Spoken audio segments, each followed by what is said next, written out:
I've given up my house, I've given up my job, and I've got a tent, and I'm walking the whole coast of the UK right now.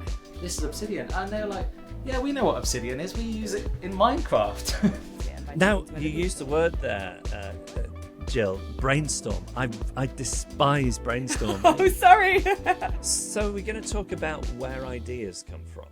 People can often feel that, you know, ideas are this mystery and that a certain type of person can have ideas, but they're just like hanging in the air, and they're everywhere, and they're in the people you meet, and they're in the conversations you have, and they're in letting your thought drift off along a strange tangent and then just grabbing at something. You've got to be somebody who loves talking to people. I think that really helps. I remember growing up with a mum who used to talk to everybody, and I was really embarrassed that she'd start conversations with every shop assistant and every bus driver and and then I've realised that I'm a mum now and I'm exactly the same, and I'm really interested in people, and I will stop and chat, and I will give them the time of day. And sometimes you think, this person isn't going to have a conversation if it isn't with me. The person at the checkout, they're bored during their job, and actually you get chatting to them and they've got lots to say, and it's great to pass the time of day with them. And equally, you can just meet somebody randomly in any place, and if you just give it that bit more time, you can think, you've got a story to tell here, you've got something to say. So I met a woman who asked me for directions recently, and I said to her, oh yeah, I can show you where to go, or, you know, give you the directions, but it's quite far to walk. I would guess she was in her 50s, and I was thinking, gosh, it's quite a long way. And she said, oh, don't worry about that. I'm used to walking. I'm walking the whole coast of the UK at the moment. I've given up my house, I've given up my job, and I've got a tent, and I'm walking the whole coast of the UK right now. And I thought, wow. And then we were actually going in the same direction. So I said, oh, well, I'll walk a bit of the way with you. So I was talking to her and just thinking, you are a fascinating person, and what a story you've got to tell. I was in San Francisco airport, just chatting to the baggage handler.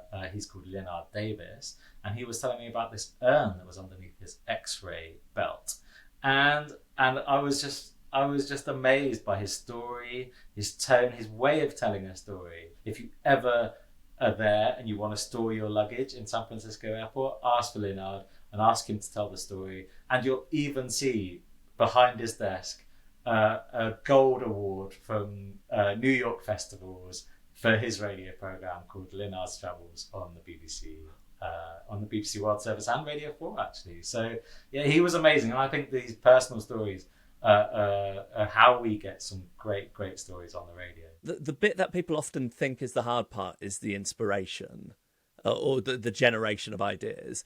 Whereas, you know, what both those two examples illustrate is that they're everywhere. But then actually what I find is the hard part, or the thing that makes a difference with getting an idea over the line, is the hard work. It's the crafting of it. So I was talking to Larry David's co-writer on Curb Your Enthusiasm last week, and he was talking, you know, that show is built on the awkwardness of all these strange social situations that you know, Larry or his co-writers find themselves in. And he said everybody has got an idea, everybody has got a story about an uncomfortable social interaction or an embarrassing moment. But that's not the, and they'll say, oh, I've got a great idea for an episode for you, but the idea isn't a story. And in the same way, with both those examples, the job really is figuring out what to do with them and how to package them. I think sometimes it's about the person who's told you the story and whether you see them as a natural storyteller, and you think, I could listen to your voice, I could hear you telling me more detail, I want to ask you questions because there's more to this. So I think that's sometimes where it comes from. Yeah, I think that's exactly right. And this word treatment seems to come up all the time with radio, and the different ways you can treat a story, and I think that there's so many different ways now that you can do this, and certainly there's a lot of docudramas. There's that mix of different ways of telling stories, and we're about to record a program about falconers, and there's this falconry expert who's based in Spain, who does a lot of falconry in London and a lot of falconry in different places, and actually the use of falcons has gone up in a lot of big cities, and in this case, it's exactly what Jill was saying. He's going to tell the story from his perspective rather than having a presenter come in and tell the story. Other things that we did,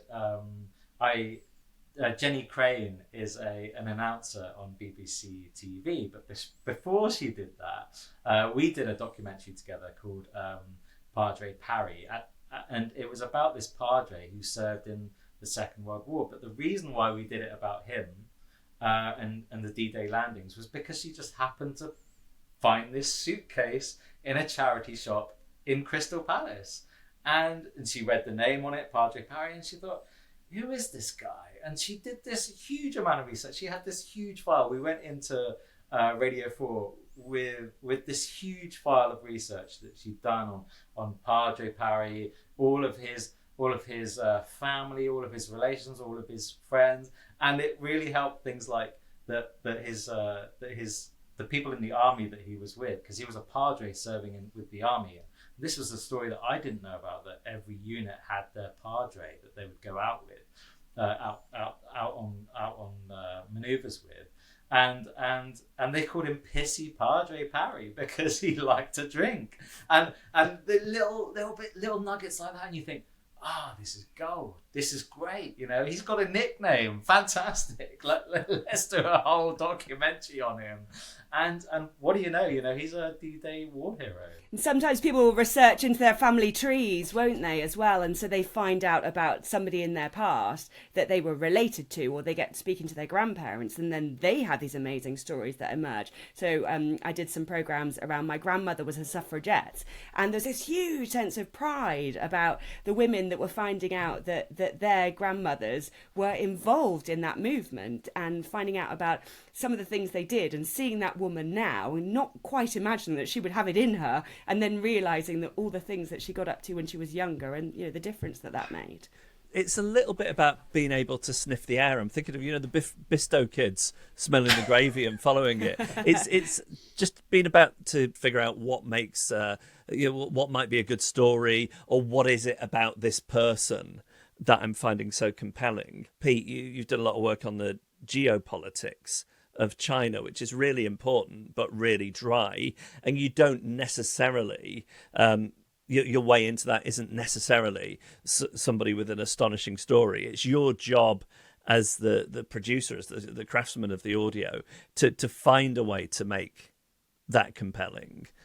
Yeah, you're absolutely right, which is very hard when it comes to China, because it's very difficult to get an interview with President Xi, for example. Like, you're just not going to do it, or anybody in Chinese government. It's very, very hard. But even if you did, it would still be very dry, as you say. So what you want to do is create its own life force, if you like. I got interested. I listen to a lot of CNBC. I'm a bit of a business junkie, and I got this idea for these Chinese programs that we've been doing. It's about the Belt and Road Initiative. Now, even the name is really dry and really boring, and you just really want to break it down. So what is the Belt and Road Initiative? And it turns out that it is the biggest building program the world has ever known. There's never been a bigger program of building roads, railways, ports around the world. And you think, wow, that's something. Like, it's bigger than the British Empire or the French Empire or the Dutch Empire or any kind of building program that there's ever been. It's about speaking to the local people. So I was with Larry Madowo in Kenya. He's a CNN correspondent now. He used to work for the BBC, and we've got on this train from Nairobi to Mombasa on the coast, and what do you know, we're on board, and we're chatting to the local people, and we're chatting to them about geopolitics, and actually they're hugely interested in how the Chinese have brought this train to Kenya, and it is a Chinese built train, and they're running this railroad that actually used to be the old Victorian rail line that the British built, but they built a newer one that gets to the coast very quickly, And the local people love this train, and they're talking about how it's brought communities together, how they see people more, how business flourishes now because of this train. And there was concerns about Chinese debt, etc., which also came alongside this radio program. And I think that's how to make it interesting. How do these big grand policies, the Kenyan government with in debt to the Chinese government, how do you make that interesting to people listening? I think also, though, what you're doing is you're taking people there, and that's what radio can do. You can be sitting listening in your car in a traffic jam in the UK, or sitting in your hospital bed or your living room or wherever you are at work with your headphones on, and suddenly you're on a train in Kenya. Yes. And that's what makes it fascinating as well, because you've taken me there and I'm hearing about it on the ground, not just in a studio with two people talking on microphones, but I'm there and I can hear it, and you can feel that, you can almost smell it, and you can feel the heat because of all the sounds that are around. I think you can really create that with radio. I think you're right. How about you, Jeff? Where do your ideas come from? Your brain is always going off in tangents, and it's hard to stay focused on one thing sometimes. I think it's just about allowing those tangents to happen, a bit like clouds or something, and then you think, oh, that one's an interesting shape, what does that look like? I think it's really important to let your brain do nothing, even though I think sometimes structures and deadlines and rules, or somebody giving a very specific set of requirements, actually can be a good thing for an idea as opposed to a blank piece of paper. I still think the heart of ideas is just letting your brain switch into that mode. Do you think that's why sometimes you do that thing where, do you ever wake up in the morning and you just need to write something down? Or, you're just falling asleep and then you need to write something down? It's that feeling of, it just comes to you when you're at rest. Yeah, it's almost like you've popped the idea in the oven or something, or planted it. You've got to let it grow. There's definitely a mode that your brain needs to be in to generate and germinate ideas. But I also think there's just, one of the exciting things about ideas is there's no one way of doing it. The amount of ideas I've had where I've just started with a title and worked my way backwards. So that's a good way of doing it. I've never done it like that. I'm going to be coarse here. I'll apologise to everybody. The shipping forecast. Yeah. I was thinking about the shipping forecast, and then, of course, my silly juvenile brain went to shitting forecast. And I just thought, there's got to be something with that. And it stayed in the back of my mind for a while. And then I was doing a late night show, and I thought, why don't we, at the same time as the Radio 4 shipping forecast is going out, why don't we do that as a feature? We'll get people to call in with and detail everything they've eaten that day. And then over the shipping forecast music, the roll binge music, my co-host can predict what their bowel movements are going to be like the next day. And it was it worked. I'll tell you why it worked as a feature, not because of the coarse joke at the heart of it, but actually the mundane detail of people's lives in some ways is more interesting than the most compelling story. Like, just sitting and listening to what somebody puts into their body in a day is almost endlessly fascinating to me, and the variety of it. Nosy as well. People like things that are nosy. It's like that kind of looking in other people's shopping trolleys and trying to wonder what their life is like or what they must be doing this weekend to have those things in their trolley. Because ideas are just, a lot of the time ideas are stories or solutions, aren't they? And if you can train your brain to get into that mode where you just see the ideas all around you, it's a bit like a magic eye picture or something. It's just getting into that mode and demystifying ideas and generation of ideas. It's like an exam question where there isn't a right or a wrong answer. It's not, what should we do? Here's the answer. It's, let's brainstorm it. Let's think about all the different possibilities that it could be. Let's go down some of these tangents. Let's talk about it and see what works. And realising that what you thought might be your answer at the beginning is actually very different from your answer at the end, because you reach something else by talking to other people. Now, you used the word there, Jill, brainstorm. I despise brainstorming. Oh, sorry. No, but it's interesting because I think it is a valid way of generating ideas for some people. But for me, it is the worst environment for me to try and think of ideas, because the way the way my brain works is I find other people talking gives me no space to think about and form an idea. So maybe it's about who you're brainstorming with and whether you can be honest about that. So also I reckon it's about the sort of person you are and maybe who your team is. So for example, I think of myself as a really extrovert person. I love people and I work best when I'm with other people, when I can spark off other people. You know, I'll have a conversation with somebody and suddenly an idea takes off. And yet other people, like you say, need that space to just think of their own ideas and not be crowded by other people. And that's probably good to think about if you're a team leader as well, because I think there can be a tendency, and I've got a friend who's a chief executive who said as much. He said that he was really surprised during lockdown at the people who shone in meetings compared to people who shone in meetings in the room. Because the people who maybe were very extrovert or certainly, you know, very loud and did that thing of repeating the thing that the last person had said, or, you know, all that kind of mirroring stuff and NLP and all that stuff that some people can get up to in meetings, that was irrelevant in the world of video calls where everybody's just taking their turn. And he felt that some of his team members who he'd previously not written off but thought of as maybe not the idea generators or the quieter ones were actually coming up with the best stuff. And it seems to me that sitting down in an office is possibly the worst place ever to come up with ideas. And you know, and Jeff as well, you've been talking about this idea of people working from home and people, maybe the people who have previously been written off and they came up with great ideas. And I just wonder whether actually, sitting in an office and what we consider the brainstorming norm is actually the worst place ever to come up with ideas. We should actually get out there, go and watch a movie, go to the Tate Gallery, or like, you know, go and sit in a coffee shop and listen to people's conversations. Oh, I love eavesdropping. Yeah.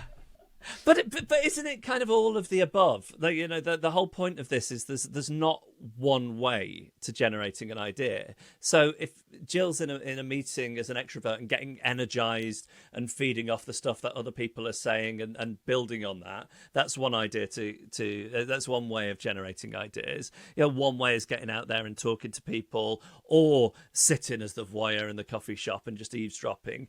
Or it can be, you know, sitting at home surrounded by books or going down rabbit holes on the internet and doing that thing where it's a bit like you know, picking up shells on the beach and seeing if you can find pearls. It's there's just not one way to do it. What you were just saying about picking up shells, I just had a weird idea about obsidian, which is when I was in Argentina last week, Sebastian, who was driving us around, he just pulled over and said, "Oh, I like to stop here and look for obsidian." And I was like, "What is obsidian?" And so it's little lava stones that they used to use as arrows. That the nomadic people of South America used to use as arrowheads and spearheads. And it's like crushed up lava that's taken centuries to actually become really hard and almost if you can imagine coal, but really super crushed. And super hard. It's like, it can be used as arrowheads. And what do you know, I bring some back to my son, and I put it on his bedside table, and he's, you know, his friends come in, "Oh, what's that?" And he said, "Oh, it's something my dad brought back." And I was like, "This is obsidian." And they're like, "Yeah, we know what obsidian is. We use it in Minecraft." So like, I had no idea what this stuff was, and so just like, you know, little things can really spark off the imagination. And he was like, he couldn't actually believe that this was this was really obsidian that he'd been playing with in Minecraft all these years. Sometimes it's that physical object that you're bringing back, and sometimes it's just the idea and it's just a memory, and it's holding on to that and realising that it might be useful later, or you might suddenly think of an idea to do with it, even if it feels, like something you picked up or remembered or thought of a while ago. Actually, they can all come into play. So watch this space for the Obsidian Radio 4 documentary.